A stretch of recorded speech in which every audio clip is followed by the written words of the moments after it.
to get off the drugs? Do you want to get healthier? Do you want to be able to go up those stairs again and not have to wait for the escalator or the elevator? Do you want to have your life back? You know, I want to live for another 20 or 30 years, and I don't want to have to be in a wheelchair or having to use a cane or something like that. So yeah, I want to be an active senior citizen.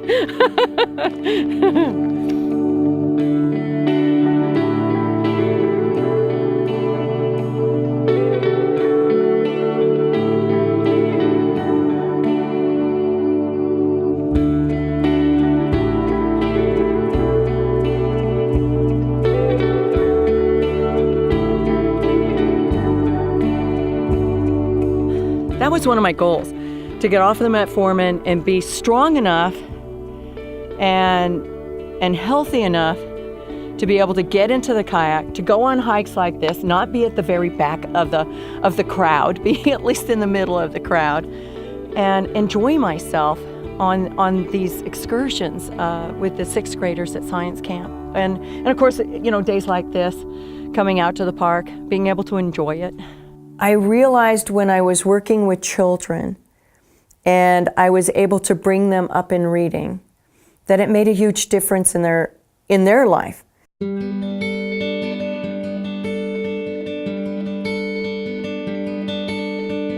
It was also emotional for them. The children that I had that they put on my caseload to work with, these are children who are probably 2 years behind in reading, and they didn't feel they could catch up. I made lasting changes in their lives. They would come back to me even nowadays and say, "You made a difference in my life." I liked that feeling. I was in jobs before teaching. I never felt like I was making a difference in anybody's life. But you're taking these kids that don't have their letters and sounds, and then at the end of the year, you're going, "You're reading. Look at you." You know, you're adding and you're writing paragraphs. You're writing a story. I made a difference. So I do the talent show for K through 6. I do the play because I also think this is a great learning experience. Gets you on stage, gets you some confidence up there.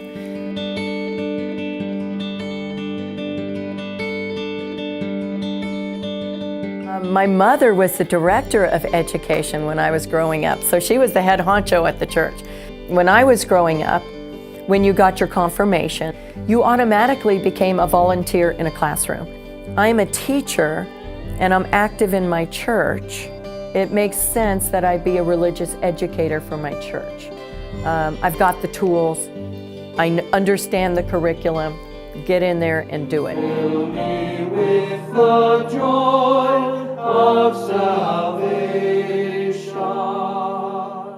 And then I became involved in the choir at my church. And so they were asking for singers, and I go, yeah, I would like to sing up there. And so then I joined the church choir. And I've been a member of the choir for maybe 15 years, somewhere around there. Hallelujah, hallelujah, hallelujah.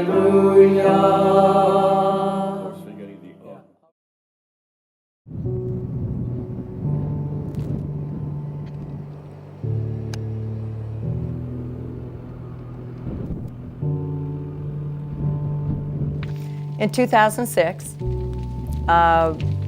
the Sawtooth Fire took many homes, and it did take our home also. And we also lost everything. We lost pets in that fire. And I think I slipped into an attitude of nurture eating a lot of mashed potatoes and fried chicken and fast food, and feeling that I deserved it. I didn't notice that the pounds were piling on until I went to the doctor. I was pre-diabetic then, with a fasting blood sugar of at least 130 in the morning, maybe higher. Cholesterol was up, everything was up. He said I had to stop now.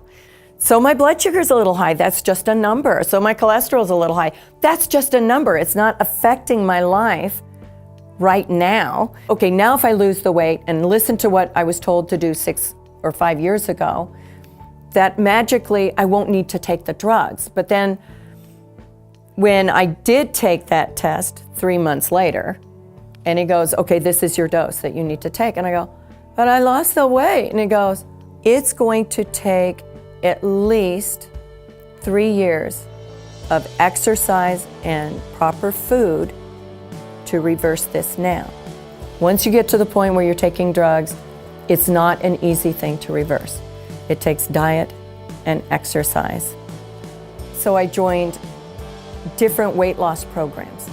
And I go, okay, because they all promise, stick with us, lose the weight, get healthy eating into your life, you will reverse it. But no, it took 4 years before I joined CrossFit, and because I started thinking, okay, I'm doing all the right things with my diet.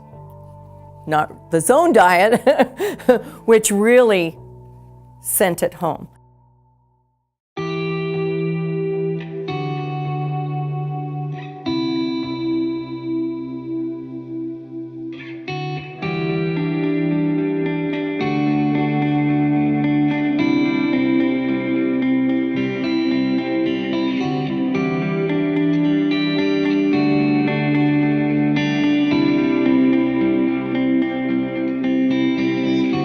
I always like the challenge. Anytime somebody comes in the box, whether they have type 2 diabetes or they're overweight or they're pregnant or whatever the case is, I mean, that's our job here as CrossFit affiliates, is to help the community and help them through whatever their struggles are. So I was super accepting and welcomed her to the box and stoked to have her here right off the bat.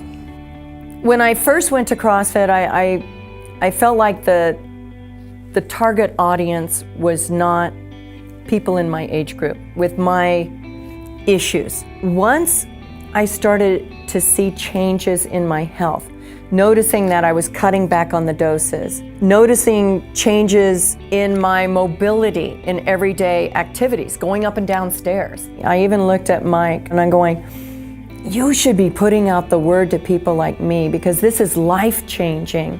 It's a great feeling to know that we can help all those people out there with chronic disease. Just the simple fact of working out and adding a little bit of clean eating can drastically change somebody's life like that. Something I think a lot of people don't know. I think as a CrossFit affiliate, it's our job to put that information out there and be welcoming to everybody. Come join us. We'll protect you. We'll make sure you're safe. And you too can get healthy. It's not just diabetes. It's a whole range of things that I don't even know what all you can touch with this program. I thought I knew proper eating at the time, and I'm going, okay, I'm missing that exercise piece. What is the best way with accountability and a good coach who's going to protect this body? What's the best way to do that? And then I'd go, okay, CrossFit.